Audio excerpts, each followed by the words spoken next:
Stampers, welcome. This is Lisa with Queen Bee Creations, and I'm excited you're here. Today we're going to be making this tower fold card using the Happy Hibiscus bundle from Stampin' Up.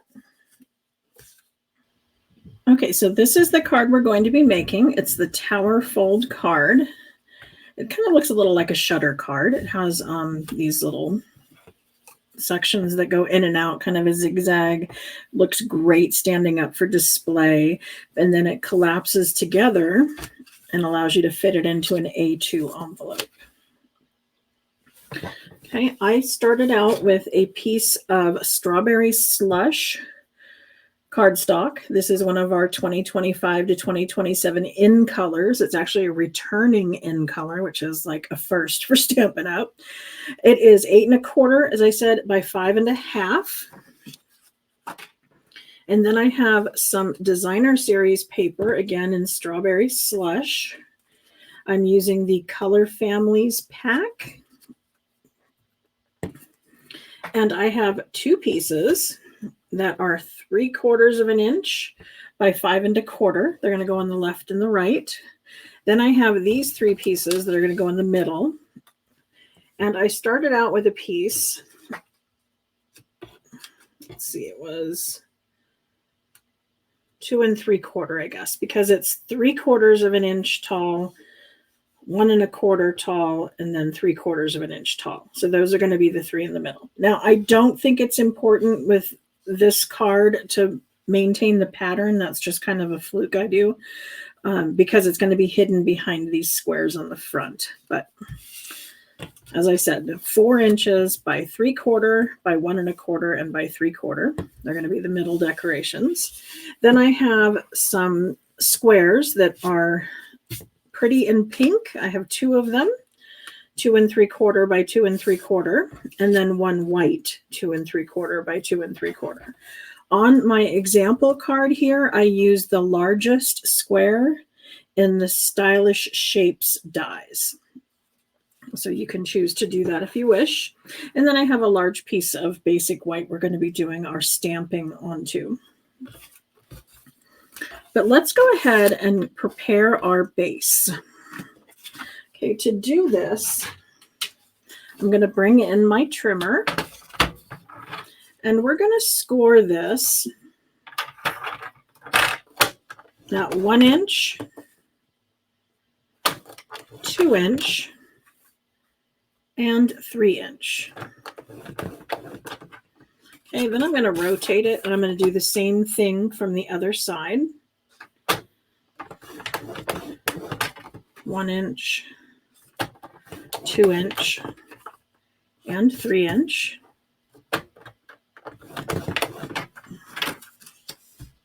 Okay, so I have those score lines. Let's go ahead and burnish them. Maybe it'll show up a little better on camera because we're going to use them as guides for where we're going to do our cutting. We're going to want to cut between the 1 and the 3 inch score line. So once again, I'm going to bring in my trimmer. This time I'm going to measure over on this side. And so I'm going to measure it at 1 inch. And then I'm going to take my cutting blade and I'm going to drop it in between those two. And then I want to slide up to that one and down to this one. So between the 1 and the 3 inch score line. It's best if you can stand up and look straight down from the top because you can use this line on the side of the blade and line it up with that. On camera, that's a little harder for me to do. But at home, you have that ability to stand up so that you can be sure that you are slicing right up to, but not completely, over and past the score line. Okay, so I did between here and here. Then I'm going to rotate it, and I'm going to do that again. Oh, I need one more. Okay, so I'm going to do this at the 1 inch. And I just find the 1 inch easier on this side because I have this stable over here on the platform, giving me more to hold on to. But for the 2 inch, we can come back to this side, and I'm going to lay this at 2 inch and then do the same thing, going from the 1 inch to the 3 inch score line, skipping over the middle and then coming back here to these two. Okay, then we're going to rotate it and do the same thing over here. Line it up with the 2 inch, cut between those two. Oops. And I keep lifting so I can see whether I need to go a little further. Okay. But now you can see where I have cuts in between here. Now I want to make a mountain, a valley, a mountain, a valley, a mountain out of this side. Okay. So you can see how that's kind of going to go. And I'm going both ways just so that it reinforces those score lines and flattens them out.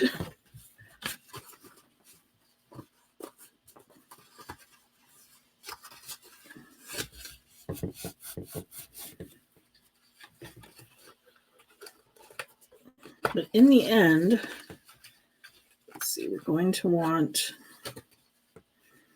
the top ones to go out, middle, and middle. Okay. There we go. So that's what I wanted. I wanted the valley all the way along here. This one's actually going straight. The 3 inch score line we just used as a guide for where to cut, but we're not actually going to do the fold on that one. We're going to reinforce that with some designer series paper over the top, but you can see what we have. Now we're ready to decorate. So I'm going to take these 3/4 inch by 5 1/4, and we're going to adhere them to the left and right side.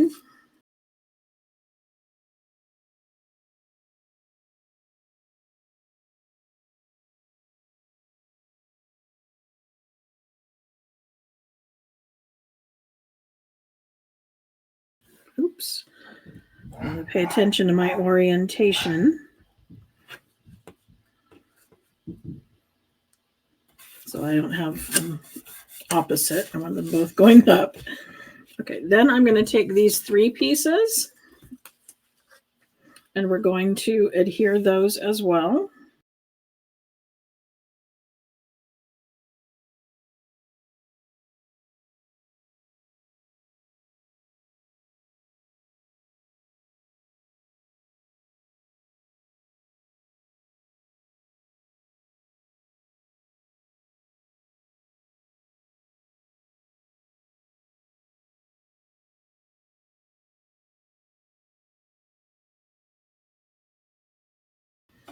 Okay, these 2 squares are going to go right here. So I'm kind of aligning the points of my squares. I put it on point. Sorry, a little bit of fuzz on the edge there. I just changed my blade. If you ever have fuzzies along the edge, take just a really fine sandpaper or an emery board and fuzz those off. Okay. But we're going to kind of align those points with this edge up here. Okay. But I'm going to put some adhesive down the middle.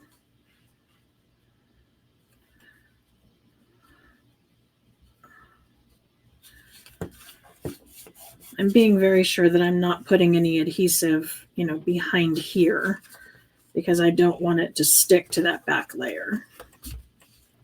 Then we're going to do this one the same way, only we're going to align our points with this one. Okay. So once again, I'm gluing down the middle and putting my points along this edge.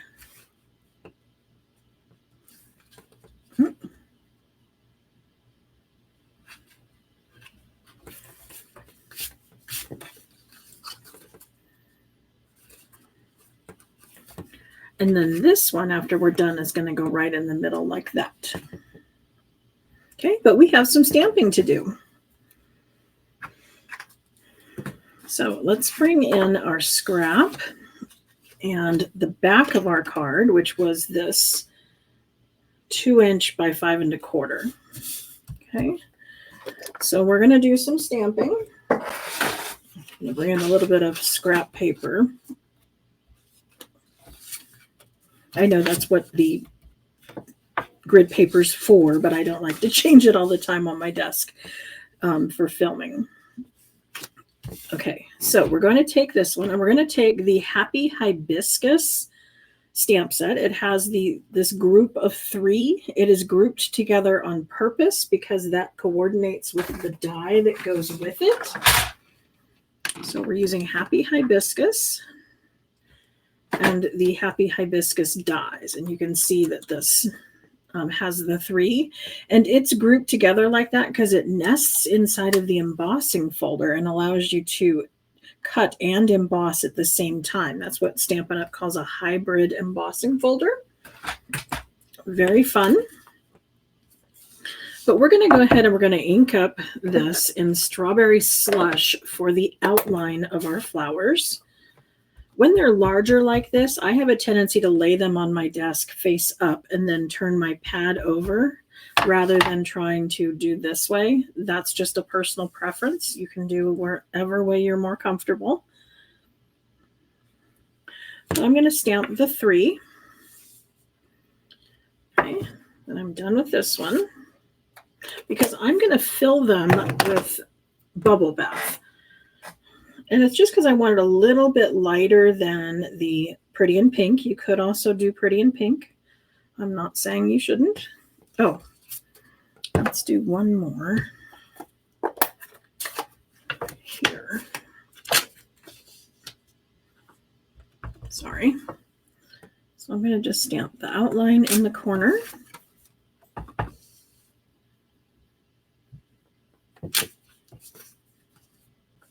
And one more. I want the congratulations across the bottom down here.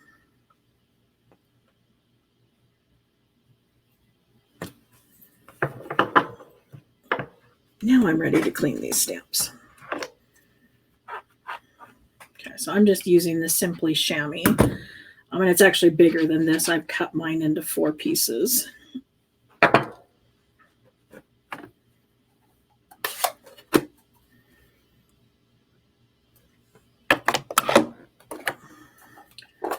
Okay, so when I mounted my stamps, I actually kind of arranged them over the flower where I wanted them first, and then I set the block down on top because it's much easier for me to kind of figure out how this is going to line up. And this is where a stamp positioning tool may be your very best friend. But we're going to just position that over the top. Then when I take my block, I'm going to go ahead and square it up with the cardstock. And what that's going to let me do is know the orientation of the direction this goes. With this particular flower, it's not that big a deal because you can see the sprout up the middle. You know, there's definitely a direction. When there's something round like this and it's very similar, that's where it becomes a little more important to set it down and figure out, you know, where the petals fall. Okay, so I know that that's how I want that to stamp. Then I'm going to take my block and again, like I said, line it up so that now I know I'm going to stamp straight down.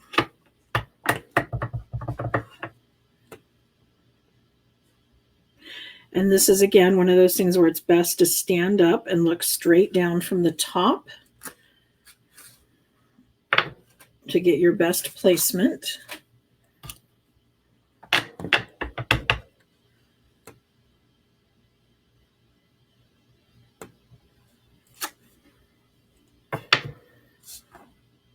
Oh, and then we're going to do some little hatch marks on the back of this.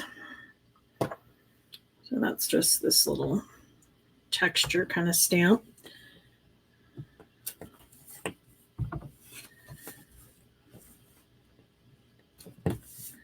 And I'm just kind of randomly going around. Obviously, the flower is going to cover up most of it. I just want to make sure that some of the little hatch marks are going to show from behind the flower.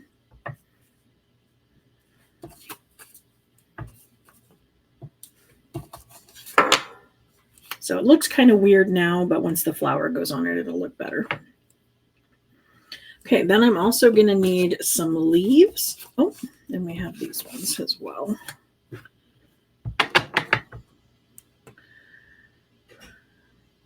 Okay, so orientation-wise, I went kind of this way.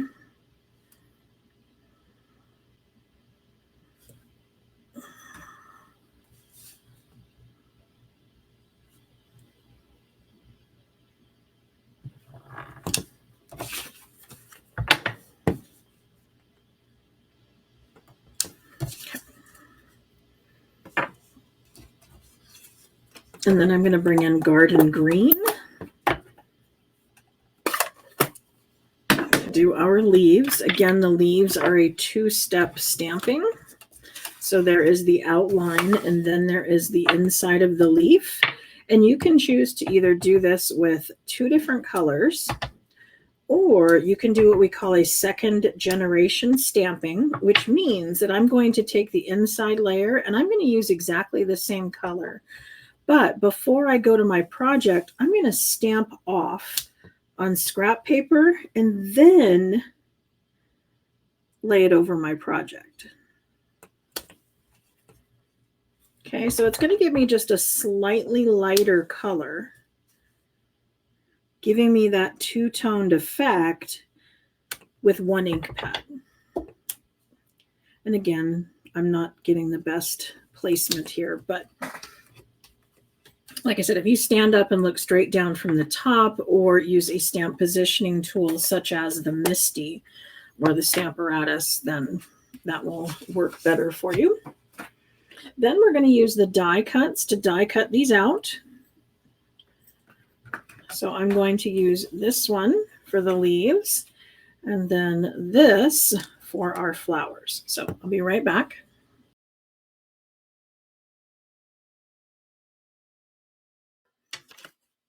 Okay, so now we're ready to assemble, and I'm just going to use the one flower, so I'll save this for another project. And I wanted the leaves to kind of pop out from behind, but I wasn't really sure where I wanted them to come from. So I'm kind of just playing around, seeing kind of where I like it. And then once I'm happy with where they're placed, then I'm going to bring in my mini glue dots or a little bit of liquid glue and just attach them to the back of the flower.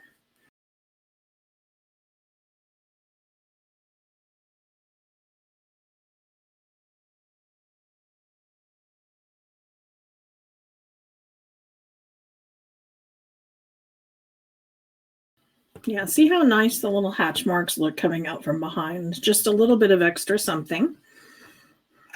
But now I'm going to adhere this to that little square using some dimensionals. So I'm going to lay my dimensionals kind of across the leaf and the back of the flower. So it's just a little added security, securing the leaf and the flower.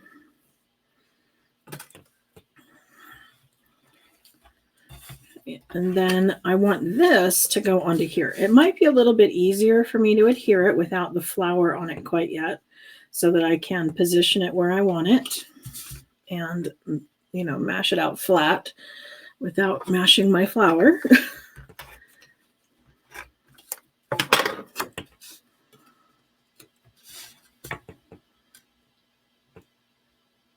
And you'll notice when I center it, it's pretty much going to touch on all four corners, just barely. A little bit that goes over. And then we're going to attach the flower to the front.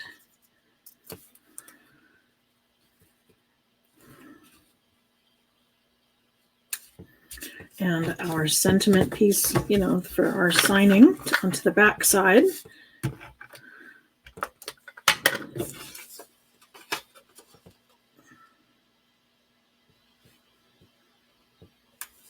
And there we go. There is our tower fold card using the Stampin' Up! Happy Hibiscus. So I hope you love today's card and you give it a try. Thanks so much. Bye.